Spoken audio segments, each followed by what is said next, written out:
అమ్మవారి యొక్క చరణ కమలముల యొక్క మహిమ అండి.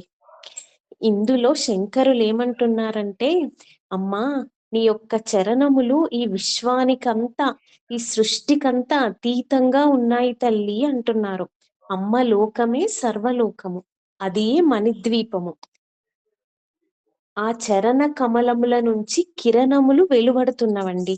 ఎలాగైతే సూర్యుడి నుండి కిరణములు వస్తాయో అదే రకంగా అమ్మ యొక్క చరణముల నుండి కిరణములు వెలువడుతున్నాయన్నమాట. ఆ కిరణములు విశ్వంలో ఎలా ఉన్నాయో చూసుకుందాము. క్షితౌ షట్ పంచాశత్ అన్నారు. క్షితౌ అంటే భూమి అన్నమాట. భూతత్వంలో మనకి 56 కిరణాలు 56 కిరణాలు తీసుకున్నది భూతత్వంలో.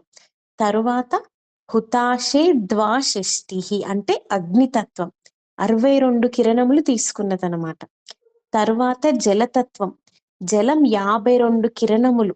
తరువాత వచ్చింది వాయుతత్వం, వాయుతత్వం 54 కిరణములు. తరువాత ఆకాశతత్వం 72 కిరణములు. తర్వాత మనస్తత్వం, మనస్సు 64 కిరణములు. ఈ రకంగా మొత్తం అమ్మ యొక్క కిరణములు అంటే మయూఖములు అంటే కిరణములు మొత్తం విశ్వమంతా వ్యాపించి పంచభూత రూపములలో ఉందన్నమాట. విశ్వమంతా వ్యాపించింది పంచభూత రూపములలో. ఇది విశ్వం. తర్వాత కాలచక్రంలో చూసుకుందాం అవే కిరణములు. అగ్ని 108 కిరణములు, సూర్యుడు 116 కిరణములు, చంద్రుడు 136 కిరణములు. ఈ రకంగా అమ్మ యొక్క శక్తిని గ్రహించారన్నమాట కిరణముల రూపంలో. సూర్యుడి ద్వారా పగలు ఏర్పడుతుంది, చంద్రుని ద్వారా రాత్రి ఏర్పడుతుంది, అగ్ని ద్వారా సంధ్యా సమయం ఏర్పడుతుంది.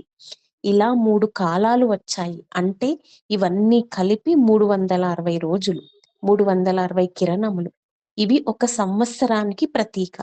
సంవత్సరంలో మళ్ళీ దక్షిణాయనం, ఉత్తరాయణం, ఋతువులు, మాసాలు, మాసాలలో 2, శుక్లపక్షం, కృష్ణపక్షం, తరువాత మళ్ళీ నిమిషములు, గంటలు, సెకండ్లు అంతా కలిపి ఒక సంవత్సరం అంటాం కదా. ఈ రకంగా కాలచక్రంలో అమ్మ యొక్క కిరణ శక్తి వ్యాపించిందనమాట. తరువాత మనలో చూసుకోవాలండి. ఇప్పుడు మన జీవన విధానంలో, మన జీవన శైలిలో కూడా మొట్టమొదటిది భూతత్వం కదా, అది మూలాధార చక్రం. తరువాత స్వాదిష్టాన చక్రం, అది అగ్నితత్వం. తర్వాత నాభి దగ్గర ఉన్నది మణిపూరక చక్రం, అది జలతత్వం. తర్వాత హృదయ స్థానంలో ఉన్నది అనాహత చక్రం.